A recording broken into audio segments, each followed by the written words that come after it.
Kaixo, ongi etorria, hondarraren teorema azalduko dizut. Teorema honek, Pitagorasen teorema bezala, bi datu edo neurri erlazionatzen ditu. Adibidez, Pitagorasen teoremak erlazionatzen ditu.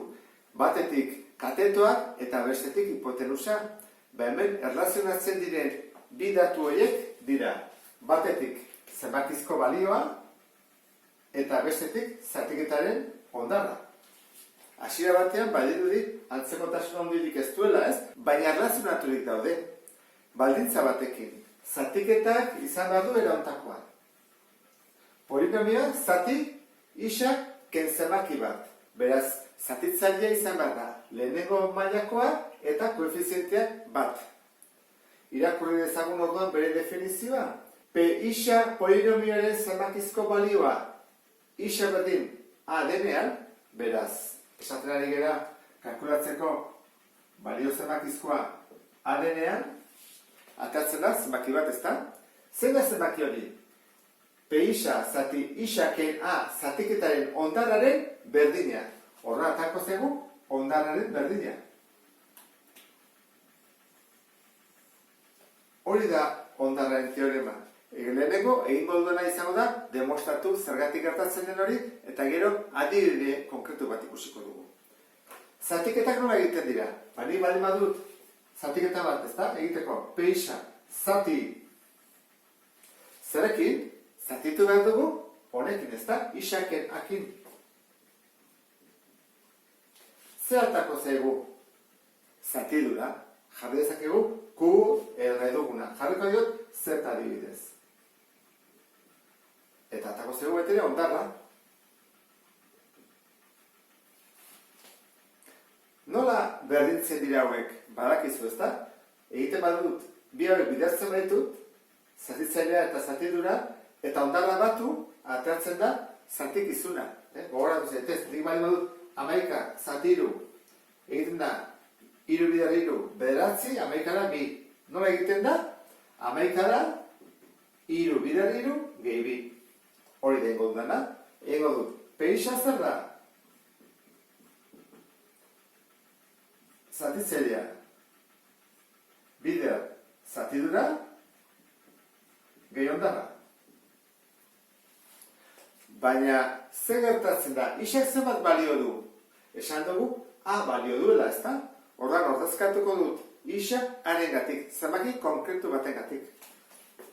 Ordan, isa A. Isa A. Hau da, A. Z. A. H. Akena, 0. Eta 0 bider zenbaki bat, 0. Ordan, guzti hau, 0 da.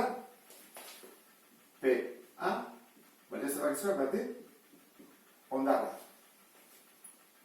Ikusi duzu, ezta? Orain, adibide batekin hobeto ulertuko duzu. Hasiko gera. Pentsa dezagun dugula polinomio hau. 3 isa berdi, gehi isa, ke 5. Eta kalkulatu dezagun zenbakizko balio bat. Hortarako isari balio bat eman bazaio. Edo bat, edo bi, edo 3, edo lau, edo minus bat, edo minus bi, edo zatiki bat. Goazen zenbaki simple bat hartzea. Bi adibidez. Orduan, egingo duguna izango da, isa berdi bi hartu, zesan edo horrek, isa guztiak ordezkatu barritu dela biarekin. Bajarriko ditugu. P bi berdin, 3 bider bi berdi, gehi bi, ke 5. Lehenengo berreketak egiten dira. Bi bider bi, lau, bider 3, 12, gehi bi, ke 5. 14, ke 5, bederatzi.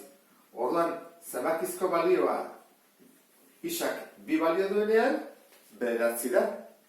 Goazen ikustea, hondarra ere bederatzi ateatzen den. Atea barko luke. Hondarraren teoremak abantaila bat du guretzako. Isaken adelako erabidezakegu Ruffiniren erregela. Orduan, egingo duguna izango da, 3 isa berdi gehi isa ke 5, zatituko dugu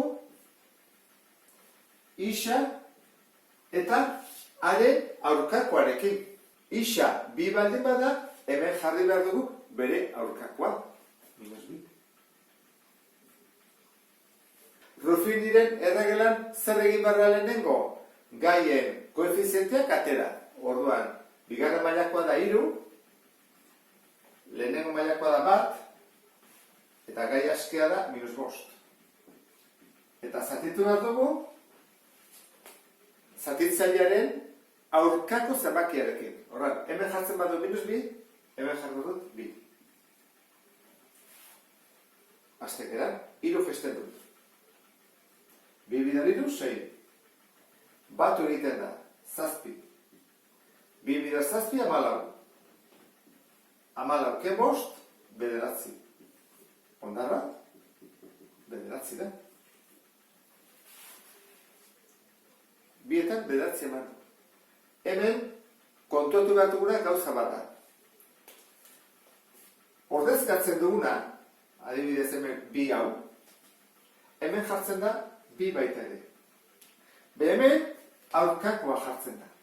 Kontuz horrekin, koinziditzen du, edo bat atoz, balio zenbakizkoan jartzen dugun 2 hori honekin. Baina hori aurkakoa da. Eta honekin amaituko dugu beste bat arte. Agur?